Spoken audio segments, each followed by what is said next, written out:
Michael, so good to see you today on this podcast. Absolutely. I'm so excited to talk about what we're going to talk about today because what I found fascinating is a program that you have on Mindvalley, which is called Life Visioning, the Yes. same name that is of your book that sits right there. And it has been such an interesting way of looking at purpose and meaning and vision in life. And I wanted to start with kind of giving a little context of where I am in life, because a lot of times my students are at a similar stage in life. Right. To broadly explain that is I've had a season in life where I have done some great things with my career at this point, and I'm called more and more into helping in the best way I can. Yeah. Often as a coach, sometimes as a creator, sometimes as a teacher, sometimes as a speaker, sometimes as a podcast person. But in some way or another, being able to contribute a little bit or do my piece in society. But some days you wake up and you're just like, why am I doing this? And what am I even doing? Tell me more about how you would help me think that. First of all, thank you for inviting me to this Master Coaching podcast. I appreciate you and I appreciate the wonderful work you've been doing over the last few years, because you have touched a lot of people. You've inspired a lot of folks, so that's good. So I think that we start by understanding what personal success is. Being able to have our structure stabilized in our life. That's health, that's family, that's finances, that's a vision that's pulling us. And then once that gets stabilized, then we ask ourselves, we go from personal to planetary. So the next leap is, what can we do for the planet? What can we do for humanity? So it comes out of personal into a more of a planetary situation. Now, when you talk about purpose and vision, I define purpose. A lot of people have different definitions for purpose. Mm-hmm. My definition for purpose is how we reflect and reveal the presence of love and beauty and intelligence. Some people call it God. Some people call it love, intelligence. But whatever name we call it, we all have the same purpose, but we all have different missions. So your mission, you've developed a beautiful coaching platform. You're inspiring a lot of people. So you have a mission. Other people have other missions. And so once an individual begins to discover what their mission is, and that comes from asking questions, which will be answered by, we can say, your intuition, your higher self, your superconscious self. There's all kinds of names for that. But once you ask that question, then you're guided intuitively into what is your next step. What is the next move you're about to take? Because, as you and I have had a conversation, we both know that money by itself is not abundance. We just had this conversation, you and I, that abundance has it's family, it's friendships, it's create relationships, it's how you serve in the world, it's also finances. So when a person develops personal success, they know it's not money. Mm-hmm. So what's next? So I think that the question that we ask is, what is it that is trying to emerge through me now? Mm-hmm. I got my personal thing together. I got these tiers of success together. They're stabilized.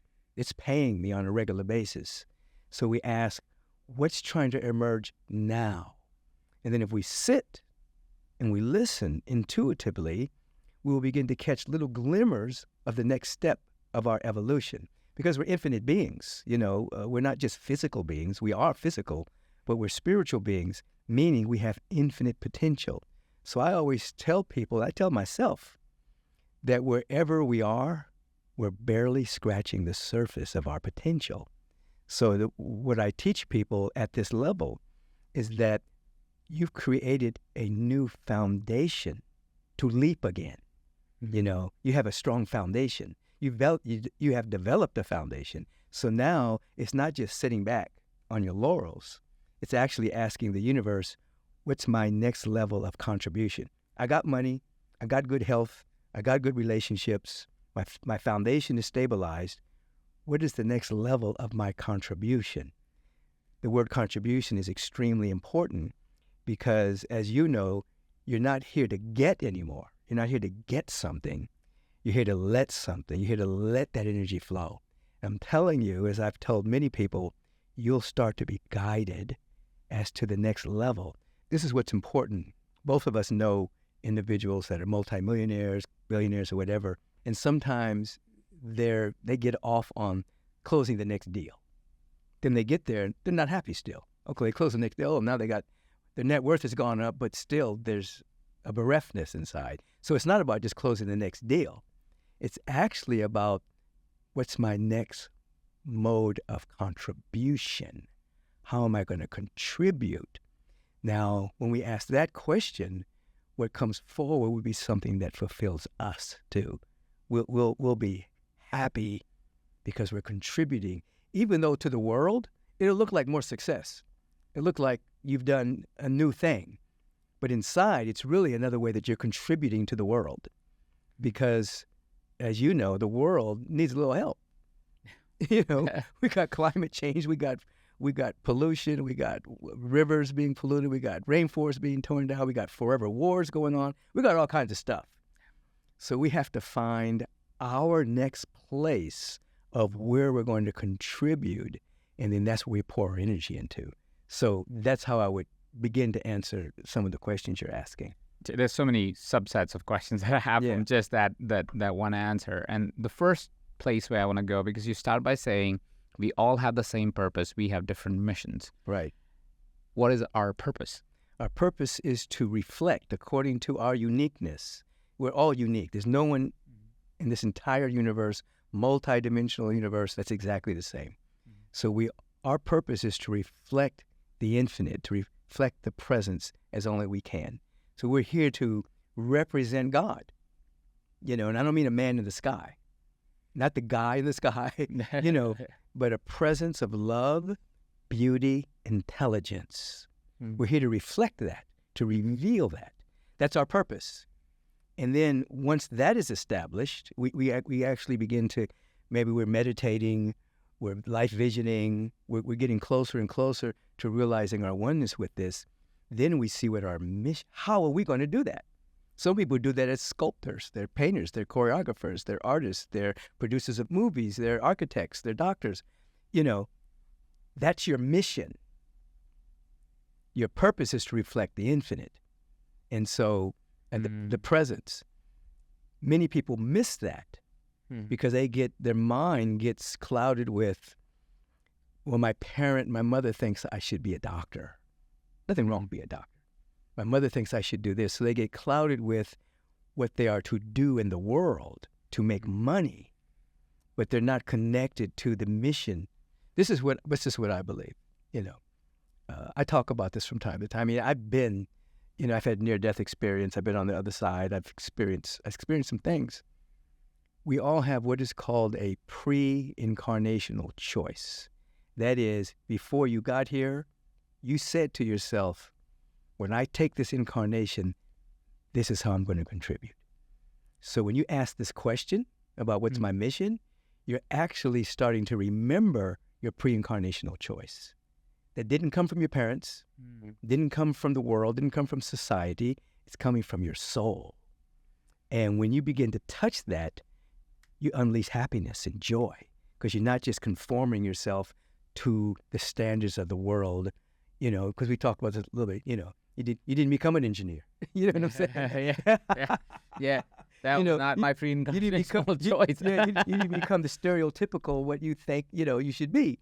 Yeah. You did something else. Yeah. So when we go into life visioning, we're actually tapping into our pre-incarnational choice. And we're not satisfied until that happens. So many people are using others to inspire, which is good. They have mentors. Excellent. But you're not to copy other people. You're to be inspired by other people to find your mission and to do your mission your way.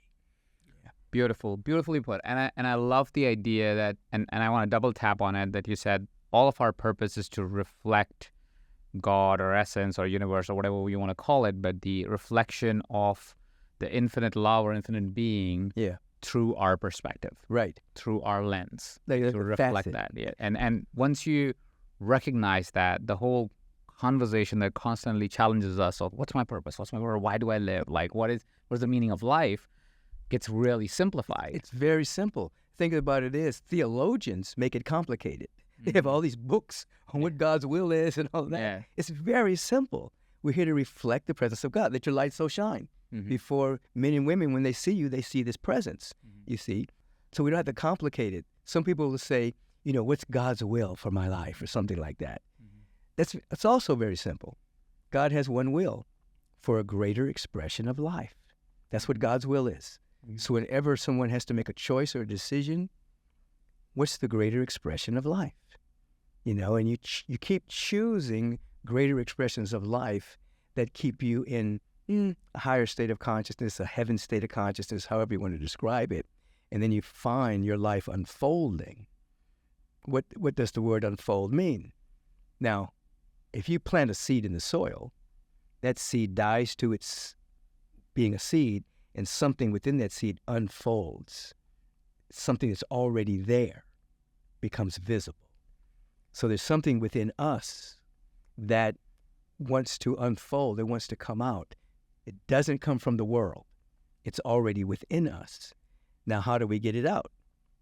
How do we get an avocado tree out of an avocado seed? We put it in the proper soil, proper sunlight, proper water. We put it in the right condition. Unfoldment takes place. So we have to do the same thing. We have to be the right condition. That's called endogenous. We are endogenous beings. What does that mean? That means we create our own environment.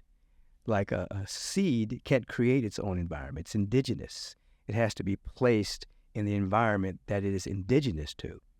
But as a human being, we are endogenous. We create our own environment. So this is just kind of the things you may do. When you're inspiring people and you're assisting people and you're guiding people, their heart set and their mindset changes and they become inspired. What's happening? They're becoming a vibrational condition for their unfoldment. So if we look at the fact that there's something already here and it just needs the right condition to unfold, we ask the right question. We learn how to listen, how to be still, and don't move until we're moved by the energy of that information coming through us. I have more questions on that, but I also want to reflect back to the question that I wanted to ask before. I don't want to lose that thread as well. So there was a point where you said something where you said once your personal needs are satisfied, you start to look outwards. You see, what is it that I can do? And it reminds me of how in the Indian tradition, we define different generations or different time pieces of Satyug, and today is the Kali Yuga. Right. Where Satyug, the narrative was, we are all one, this is all one, we are one universe, we are one with God at all times. Right. And that was supposed to be the times that were long, long time ago when the gods existed or whatever in that culture, right? And Kali Yuga is the time that we live in where I am everything. Right. So it's a little, the kind of the distinction is also saying, what you're saying is, or what I'm hearing is that we are in this period of time where we think it's all about us. Yes. But the point is to get to it's all about us. We. And we, yeah. Absolutely. That's a wonderful analysis of spiritual growth because egotism says it's all about me. And even if we succeed, we don't have the full happiness because selfishness can creep in there, greed can creep in there, addiction to manifestation can creep in there. But when we just realize it's about us, our attention is not, you don't take yourself out of the equation, but you add your family, you add your neighbor on the planet, you add it. Now your attention is not only on you, but it's on a wider collective. And that's also the end of depression. Because once the attention comes off of you, me, and you start to ask, how can I serve? And now your neighbor, and when we define neighbor, that's anyone on the planet, is that their happiness is important to you, then the energy, the depressed energy becomes expressed and people start to flow. I always tell people, anybody who's depressed, go feed the homeless. Do something to take the attention off of you, and then that energy will begin to express. So it's the same thing if someone has a lot. The energy, as you describe it in the Kali Yuga, So me. And we're coming to the end of that particular epic again. It's almost, we're in the, some would say we're in the last piece of it. So you're seeing the last rhythm of that and the beginning of the next stage, which is more about consciousness and oneness. You don't have to wait until the stars are aligned, because we're infinite beings. We can leap now into that space of unselfishness and generosity. Yeah, it's so beautifully said. Yeah. And so what I'm hearing is you're saying that if you are getting tortured by your own mind because you think it's about me, a great way to move into higher consciousness is to give. Yeah. Fine. It doesn't even have to be big. Yeah. You just find some way. And the thing about it is, there's a lot of studies, peer-reviewed research around this. Harvard's done a lot of it, where an individual becomes altruistic, they become generous, they become helpful. It's not even about money, just being helpful. Their blood chemistry changes. The immune system becomes stronger. Aging slows down. Coherence of the brain starts to really become greater communication between the hemispheres. And if someone sees you being generous, sees you helping, it affects the person that's even watching, because we're all one, So this is, the mystics have been teaching this for years, but now science has caught up and have proven through brainwave technology, blood pressure, that if you become generous in consciousness and even witness someone doing a good act, it changes your whole consciousness. So it's selfish to do good. Yeah, and I feel that, and I think the community that I tend to speak to may not be generous with money, because I don't know if they will have that abundance yet or not. I don't know, and not everybody's at the same plane, but they're definitely generous with their time. Right. Because the intent of the work that they're choosing even comes from a place of a little bit more heart. Right. They want to help people. They want to help people. They want to do something that's meaningful. They want to support another being in whatever journey they are having. So if somebody is in that space and they're struggling because, the noise of the world will still distract you. Sometimes your attention while you're trying to serve, and that's the core intent, there's a point where you say, but I'll need some money to do this. Yeah. I need a little attention so I can get the client, or because I want attention, whatever the reason be. How does one work with that field of consciousness, and how do we do that dance so we can stay on mission? Right. There's a couple of things. One, when I'm teaching in the business sector, I'll talk about success 1.0, success 2.0, and success 3.0. Success 1.0 is you follow best practices in order to build your business, whatever those best practices are. And the purpose is for you to become stabilized and maybe even to become rich. That's 1.0. 2.0 is, as I follow best practices, I get my coaches, I get what inspires me, I have my mission statement, I know what my purpose is, and I start to stabilize and I start to have money. I become a philanthropist. I start to find, where am I going to give back to in the world? What spiritual community? What rainforest? What charity? What am I going to? Why do I have all this money? What am I going to do? Like success 3.0 is, while I'm building my business, I put a budget item for my give back in the beginning, even if it's $10, $5. So whenever, anytime I turn a profit, even if it's a little tiny bit, it goes to what's important to you. So why is that important? So you're actually building the muscle of giving, so that when you begin to make more money, you're not afraid to give more money. Because what happens is a person starts to make a lot of money, and now they're making $500,000. They're making $1 million. It becomes very hard to write a $100,000 check. It's like, I can write 10,000, but I can't. Yeah. But if you've built it in from the beginning, starting with, I'm going to give $5, I'm going to give $10. Now I'm giving 20. Now I'm giving 50. When you start to really make good money, it's easier to write those big checks. And what are you doing? You're telling the universe. You keep making a void for the universe to fill, and you keep becoming more prosperous because you're in the flow of the universe.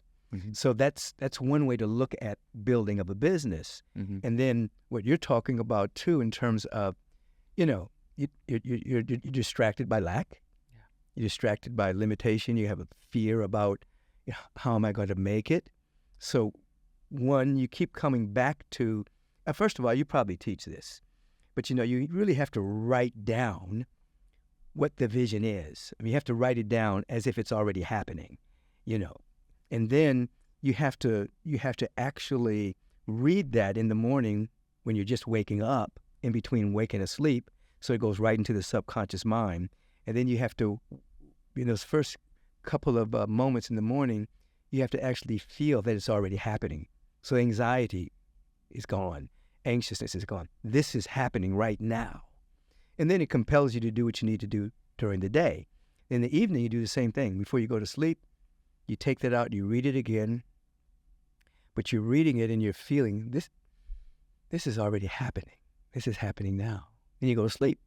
That goes directly into the subconscious mind. So what begins to happen is that begins to be your predominant feeling. The feeling isn't hustle. I got to get this. The feeling is it's already done. What happens? Now that you feel that it's already done, your circuits are clean. There's no static. So what do you get? Guidance. You get guidance in a language and in a way that you can understand directly from source, because your mind isn't full of the static of fear, not enough, what if this doesn't work, oh my God, I missed that appointment, that person doesn't want to meet, all the things that happen in the course of building anything, Yeah. But you're no longer distracted by the static. You have the feeling that it's already done. So now you're open to more wisdom and guidance, but it always comes in a language and in a way according to that person. You may get your guidance, you'll get it your way. It may be a gut feeling. It may be a dream. Somebody else may get it another way. But the broadcast from the source is not intermittent. It's happening all the time. It's forever. That's so beautiful. And I have a practice that's pretty similar to what you just suggested, is I would take parts of my vision, I write it, like you suggested, I write it completely based on, I write a business vision, I like the personal vision, I like my relationship vision, like all of them are documented documents that I actually write down. And what I would do is I would take parts of it and write about when I was about to go to sleep. Yes. Most of us, or most of the people would go, what did I do in the day? And, we would think about, oh, this happened. Oh, I didn't follow up on this. And the noise of this, the static of the world, right? Instead of that, I said, okay, today, what am I going to think of? What am I going to envision as I am falling asleep? Yes. And what I've found is that, firstly, those manifestations happen faster, but also my dreams are better. Yeah. Like, I'm not dreaming of anything that is chaotic. My dreams, I remember them. And a lot of times, I remember it to be almost like as if it happened. Yes. Right? As if in the alternate universe, it happened. Yes. Already. So it's such a powerful thing to go into that half sleep, half awake state. I didn't know the science. I was just doing it unconsciously, but yeah. That's called the hypnagogic state. Hypnagogic state. Hypnagogic. Okay. It's this space between sleep and awake. You're not fully asleep, but you're not fully awake. Mm-hmm. So that means whatever goes in goes right to the subconscious mind, which is why you don't fall asleep with the television, watching the news or something like that, because you have all those negative images going into your mind. Or you don't fall asleep watching a horror movie or something that's going to make you tense. Yeah. You listen to something or nothing at all that's inspirational, or nothing at all as you just described. You actually read your vision as if it's already happening. Yeah. And then it compels your actions. Yeah. In one of the scriptures, it says, my steps are ordered by the Lord.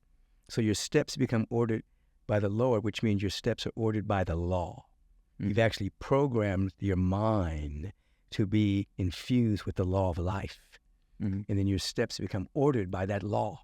And then what happens is there's a Zen statement that says the right person can do the wrong thing, but it'll turn out right.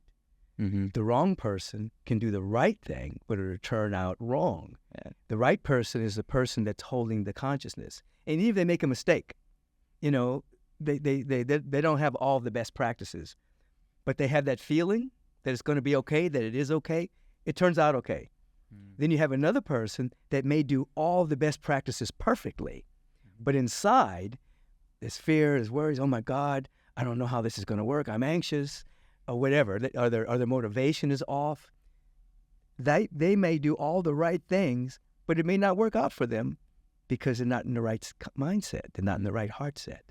So what we're describing here is actually coming into the right heart set and coupling that with the best practices, you know.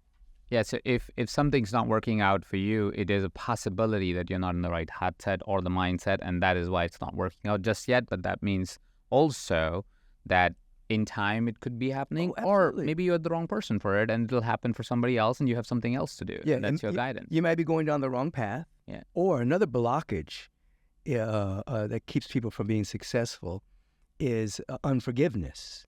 Like sometimes people unconsciously or consciously harbor resentment, animosity, unforgiveness towards somebody, revenge. If you're harboring like unforgiveness, then the signal you're sending out to the universe is somebody owes me something. They owe me an apology.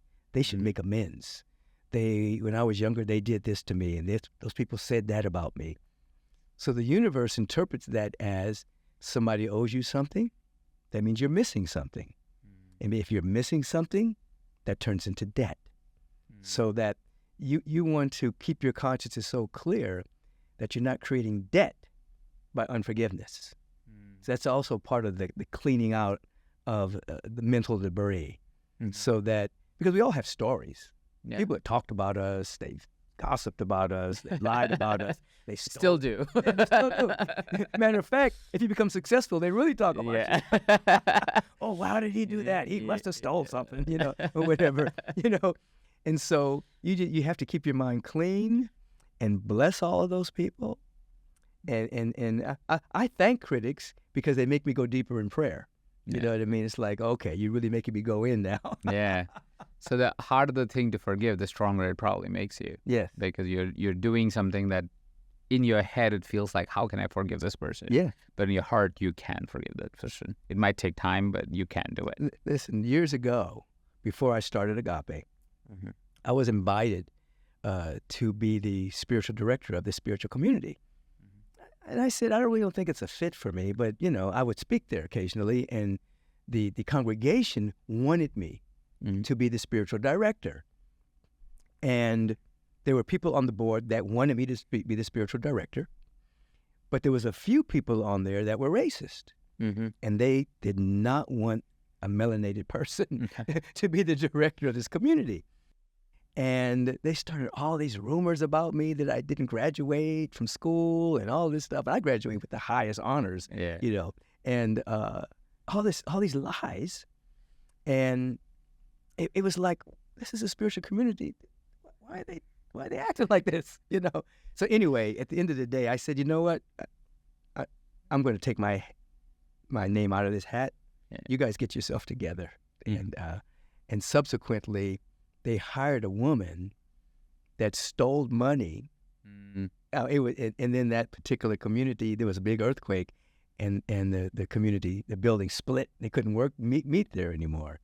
So they got their worst fear. They hired somebody that was going to steal, and then the building fell apart. But this is the point.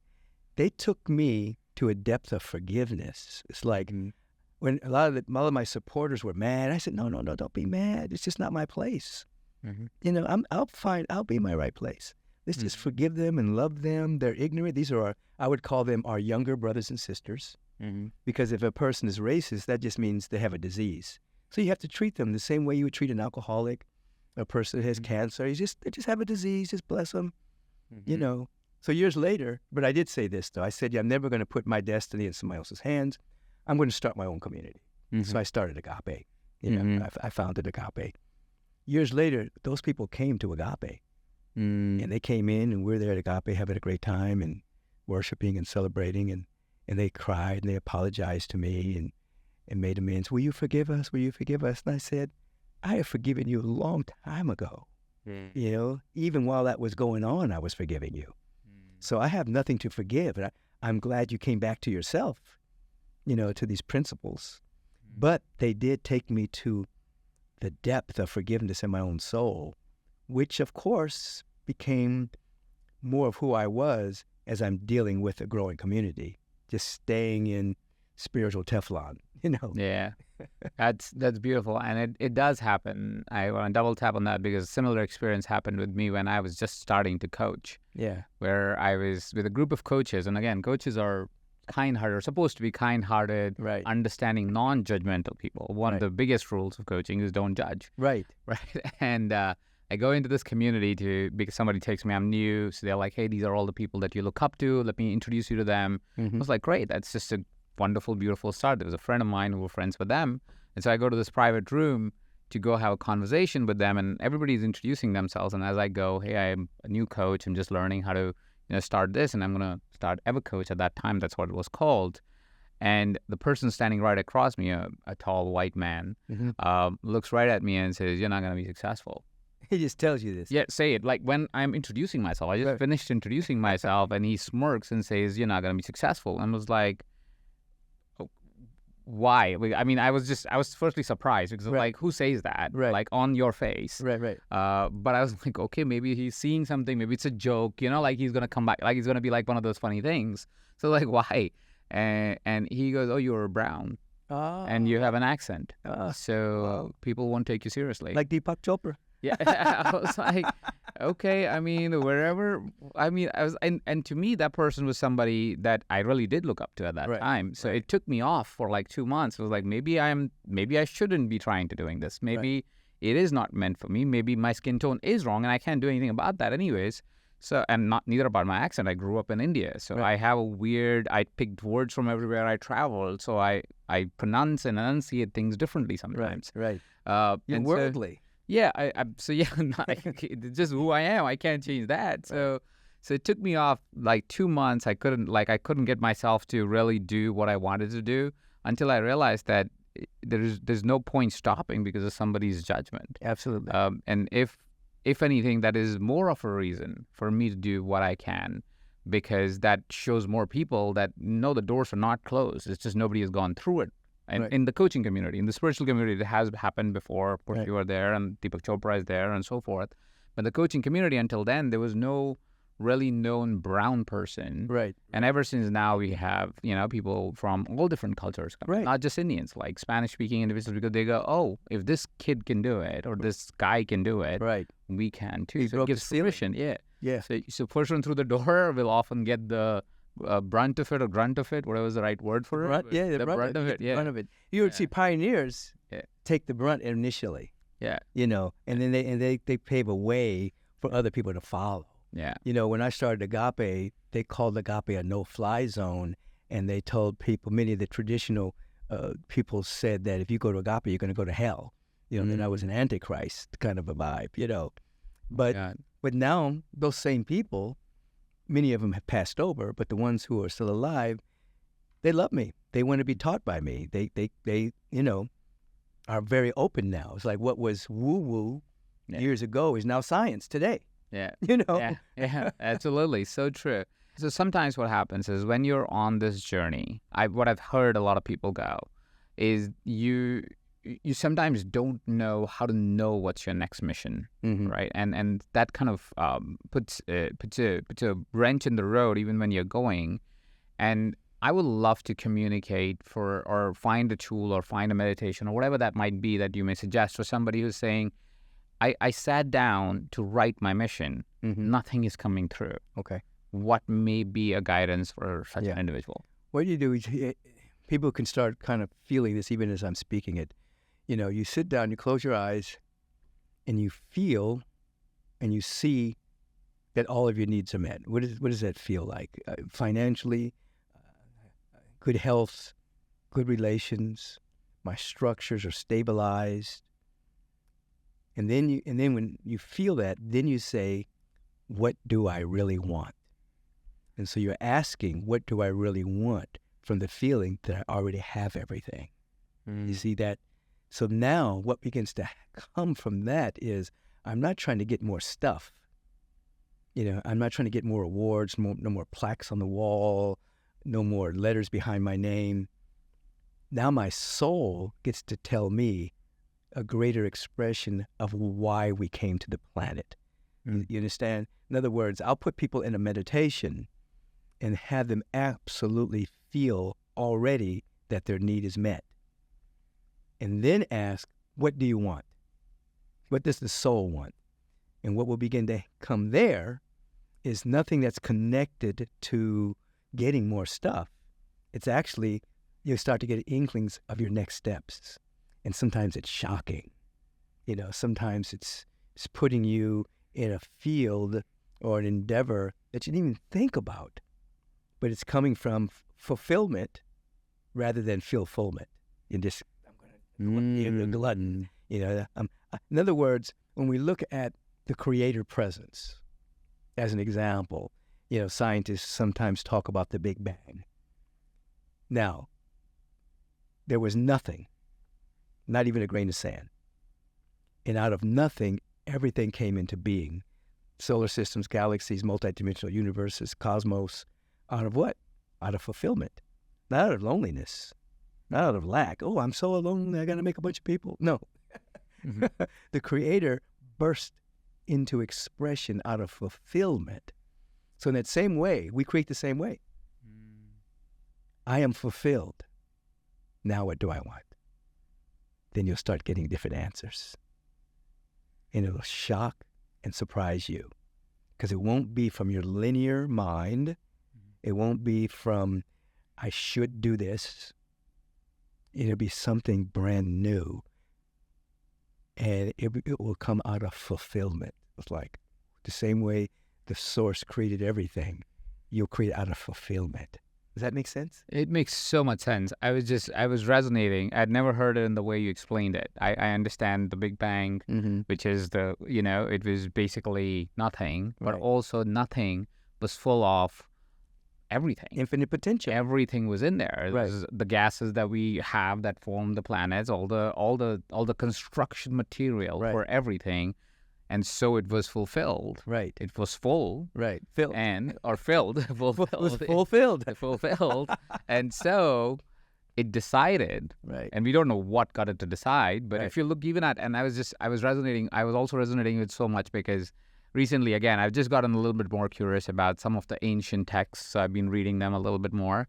And I recognize that most popular ancient texts, at least, recognize that there was nothing. And then God decided one day, took 6 days or 7 days or split open a lotus or whatever the version, depending on the culture that you're reading. And basically from there, everything was created. Right. And science has caught up recently and have said, well, there was nothing, and that nothing suddenly with something, which you can call whatever you want to call, that something happened, and from that everything came. It's kind of the same story now proven, in a way. And so that's why I was resonating with it so much. I was like, oh, that shows that if we were to take that metaphor and translate it to our life, you can only create everything once you're fulfilled. Yes. Beautiful. Beautifully put. Love it. And we've also heard from different religions that we're the image and likeness of our Creator. But most people don't tell you what that means. That means we share a faculty with the presence. What is that faculty? That faculty is we can think independent of a condition. So we can think independent of a circumstance. So things can be going on in the world, but we can actually remove our attention from it and create something new. That's the image and likeness of God. So just like God out of nothing created everything, we can out of nothing, well, let's say we're fulfilled. We're successful. We come back. What is it that I'm fulfilled? What do I really want? I'm taking my attention away from the condition. And now I can allow something new to come forward out of this deep sense of connection and fulfillment. And it will sometimes shock and surprise us about what wants to come forward through us. Because it's going to use your success. It's going to use all the skills that you have developed. Being fulfilled, it's going to use all of that, but it's going to use it as a foundation for more generosity in the world. Michael, what a phenomenal conversation. Love talking to you.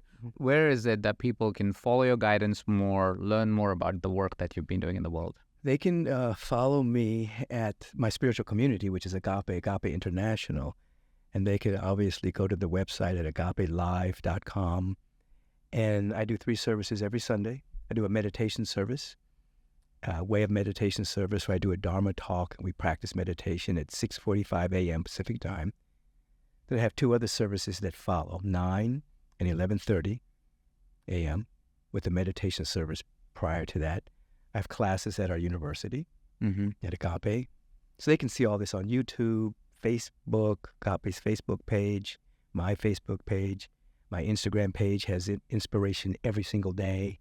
I have my podcast. In my podcast. Yeah. You're on it. Yeah. I interviewed you. You'll be coming up soon. It's called Take Back Your Mind, which, people are really inspired by that.